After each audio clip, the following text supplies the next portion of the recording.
السلام عليكم ورحمة الله تعالى وبركاته.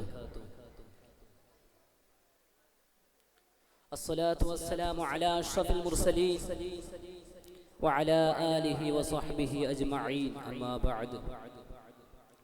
വന്യരായ ഉസ്താദുമാരെ, പ്രിയ മുതഅല്ലിം സുഹൃത്തുക്കളെ, ഇന്ന് എനിക്ക് നിങ്ങളുടെ മുന്നിൽ അവതരിപ്പിക്കാൻ ലഭിച്ച വിഷയം സൈബർ ലോകത്ത് പതിയിരിക്കുന്ന അപകടങ്ങൾ എന്ന സമകാലികമായി വളരെ പ്രാധാന്യമേറിയ ഒരു വിഷയത്തെ ആസ്പദമാക്കിയാണ്.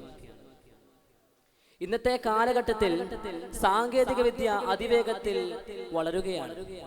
പ്രധാനമായും mobile phone, internet, social media എന്നിവ നമ്മുടെ ജീവിതത്തിലെ ഒഴിച്ചുകൂടാൻ കഴിയാത്ത ഒരു അംഗമായി തീർന്നിരിക്കുന്നു. സോഷ്യൽ മീഡിയയിൽ അംഗത്വമില്ലാത്ത ആളുകളെ എടുത്തു നോക്കിയാൽ നമ്മുടെ സമൂഹത്തിൽ അത് വളരെ വിരളമായിരിക്കും. കഴിഞ്ഞ ദിവസങ്ങളിലെ പത്രമാധ്യമങ്ങളിൽ നമുക്ക് കാണുവാൻ സാധിച്ചു, കേരളം ഡിജിറ്റൽ ലോകത്ത് 1-ാം സ്ഥാനം. അതെ, സമ്പൂർണ്ണ സാക്ഷരതയ്ക്ക് പിന്നാലെ സമ്പൂർണ്ണ ഡിജിറ്റൽ സാക്ഷരത നേടുന്ന ഇന്ത്യയിലെ ആദ്യത്തെ സംസ്ഥാനം എന്ന പദവി കൂടി ഇന്ന് കേരളത്തിന് ലഭിക്കുകയാണ്. ഈ ഒരു അവസരത്തിൽ വിജ്ഞാനത്തിനും തൊഴിൽ മേഖലയ്ക്കും വ്യാപാരത്തിനും ആശയവിനിമയത്തിനും ഈ ഡിജിറ്റൽ ലോകം നമുക്ക് വലിയൊരു അനുഗ്രഹം തന്നെയാണ്. എന്നാൽ അതിൽ പതിയിരിക്കുന്ന അപകടങ്ങൾ അത് നമ്മൾ അവഗണിക്കാൻ പാടുള്ളതല്ല.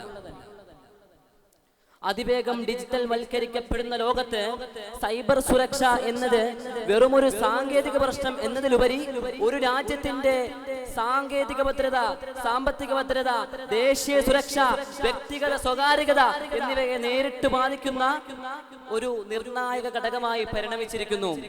ആഗോള തലത്തിൽ തന്നെ സൈബർ ആക്രമണങ്ങൾ വർദ്ധിക്കുകയും അതിന്റെ സ്വഭാവം കൂടുതൽ സങ്കീർണമാവുകയും ചെയ്യുന്നു. സൈബർ പ്രതിരോധത്തിലും അക്രമ പ്രതികരണത്തിലും ശ്രദ്ധ കേന്ദ്രീകരിച്ച് നടത്തുന്ന ഭാരത് NCX 2025 പോലുള്ള ദേശീയ പരിശീലന പരിപാടികൾ ഈ ഭീഷണികളുടെ വ്യാപ്തി എത്രത്തോളം ഉണ്ടെന്ന് നമുക്ക് വ്യക്തമാക്കി തരുന്നു. ഇന്ത്യയെ സംബന്ധിച്ചിടത്തോളം ഡിജിറ്റൽ പരിവർത്തനത്തിന്റെ സാങ്കേതിക വിദ്യാധിഷ്ഠിത സേവനങ്ങളുടെയും ദ്രുതഗതിയിലുള്ള അവസ്ഥ സൈബർ കുറ്റവാളികൾക്ക് മുന്നോട്ടു പോകാൻ വേണ്ടി പുതിയ പുതിയ വഴികൾ തുറന്നു നൽകുന്നു എന്നതാണ്. മൊബൈൽ ഫോണുകളിലും മറ്റ് സൈബർ പ്ലാറ്റ്ഫോമുകളിലുമുള്ള ഉപയോഗത്തിന്റെ വർധനവ് സൈബർ കുറ്റകൃത്യങ്ങൾക്ക് അനുകൂലമായ സാഹചര്യം സൃഷ്ടിക്കുന്നു. ഈ പശ്ചാത്തലത്തിൽ നൂതന സാങ്കേതിക വിദ്യകൾ ഉപയോഗിച്ച് സൈബർ വെല്ലുവിളികളെ അവസരങ്ങളാക്കി മാറ്റാൻ പ്രധാനമന്ത്രി ആഹ്വാനം ചെയ്തത് ഈ ഭീഷണികളെ ഫലപ്രദമായി നേരിടേണ്ടതിന്റെ പ്രാധാന്യം ഊന്നി പറയുന്നു. ഈ റിപ്പോർട്ടിൽ സൈബർ ലോകത്ത് പതിയിരിക്കുന്ന വിവിധതരം അപകടങ്ങളെക്കുറിച്ചും അതിന്റെ പ്രവർത്തന രീതികളെക്കുറിച്ചും ഒരു സമഗ്രമായ ചിത്രം തന്നെ നമുക്ക് നൽകുന്നു.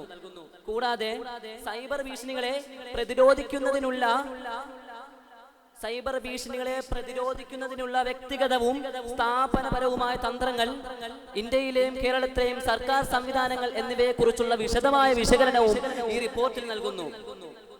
Indian computer emergency response team എന്നത് ഇന്ത്യയിലെ സൈബർ സുരക്ഷാ സംഭവങ്ങൾ കൈകാര്യം ചെയ്യുന്ന ഒരു നോഡൽ ഏജൻസിയാണ്. ഇലക്ട്രോണിക്സ് ആൻഡ് ഇൻഫർമേഷൻസ് മന്ത്രാലയത്തിന്റെ കീഴിൽ പ്രവർത്തിക്കുന്ന ഈ ശാഖ സൈബർ സുരക്ഷാ സംഭവങ്ങൾ കൈകാര്യം ചെയ്യുകയും ജനങ്ങൾക്ക് സാങ്കേതിക സഹായങ്ങൾ നൽകുകയും ചെയ്യുന്നു. ഇത്രയധികം സാങ്കേതിക വളർച്ചയുള്ള ഈ രാജ്യത്തിൽ എങ്ങനെയാണ് ഇത്രയധികം സൈബർ കേസുകൾ റിപ്പോർട്ട് ചെയ്തെന്ന് ആലോചിക്കുമ്പോൾ പലപ്പോഴും ആശ്ചര്യം തോന്നാറുണ്ട്. അതിൽപ്പെട്ട ഒരു ആക്രമണമാണ് മൊബൈൽ മാൽവെയർ ആക്രമണങ്ങൾ. മൊബൈൽ മാൽവെയർ ആക്രമണങ്ങൾ കൊടികുത്തി വാഴുന്ന രാജ്യങ്ങളിൽ ഒന്നായി ഇന്ന് ഇന്ത്യ പരിണമിച്ചിരിക്കുകയാണ്. സ്മാർട്ട് ഫോൺ ഉപഭോക്താക്കളുടെ എണ്ണത്തിലുണ്ടായ വർധനവും UPI പോലുള്ള അതിവേഗ ഡിജിറ്റൽ പണമിടപാടുകളുടെ വ്യാപനവും ഈ ഒരു സാഹചര്യത്തിന് കാരണമായതെന്ന് പഠനങ്ങളിലൂടെ വ്യക്തമാക്കാം. കേരള പോലീസും സൈബർ കുറ്റകൃത്യങ്ങളെ നേരിടാൻ നിരവധി പദ്ധതികൾ ആവിഷ്കരിച്ചിട്ടുണ്ട്. സൈബർ ഡോം എന്നത് സൈബർ സുരക്ഷാ മേഖലയിൽ പോലീസിനെ സഹായിക്കാൻ സാങ്കേതിക വിദഗ്ധരും എത്തിക്കൽ ഹാക്കർമാരും അടങ്ങിയ ഒരു പൊതു സ്വകാര്യ പങ്കാളിത്ത സംരംഭമാണ്. ഇത് സൈബർ കുറ്റകൃത്യങ്ങളെ അന്വേഷിക്കുന്നതിനും സൈബർ കുറ്റകൃത്യങ്ങളെ അന്വേഷിക്കുന്നതിനും സുരക്ഷാ ഭീഷണികളെ നേരിടുന്നതിനും പോലീസിന് ഒരു വലിയ സഹായം തന്നെ ചെയ്യുന്നു. സീറോ സൈബർ ക്രൈം കേരളം എന്ന ഒരു പുതിയ പദ്ധതി കൂടി ഇന്ന് കേരളത്തിൽ ആരംഭിച്ചിട്ടുണ്ട്. ഈ പദ്ധതിയുടെ ഭാഗമായി 10 ലക്ഷം ഡിജിറ്റൽ വോളണ്ടിയർമാർക്ക് പരിശീലനം നൽകി പ്രാദേശിക തലത്തിൽ 10 ലക്ഷം ഡിജിറ്റൽ വോളണ്ടിയർമാർക്ക് പരിശീലനം നൽകി പ്രാദേശിക തലത്തിൽ സൈബർ കുറ്റകൃത്യങ്ങൾ തടയാൻ ലക്ഷ്യമിടുന്നു. ശ്രോതാക്കളെ, സൈബർ ഭീഷണികളുടെ ലോകം നിരന്തരമായി പരിണമിച്ചുകൊണ്ടിരിക്കുകയാണ്. സാങ്കേതിക വിദ്യ വളരുന്നതിനനുസരിച്ച് പുതിയ തരം സൈബർ ഭീഷണികളും രംഗത്തെത്തുന്നു. ഈ ഒരു അവസരത്തിൽ എനിക്ക് നിങ്ങളോട് പറയാനുള്ളത്, വ്യക്തികൾക്ക് സ്വയം പ്രതിരോധം തീർക്കാനുള്ള അറിവും ഉപകരണവും നൽകുകയും സ്ഥാപനങ്ങൾക്ക് ശക്തമായ സുരക്ഷാ നയങ്ങൾ നടപ്പാക്കാൻ മാർഗനിർദ്ദേശങ്ങൾ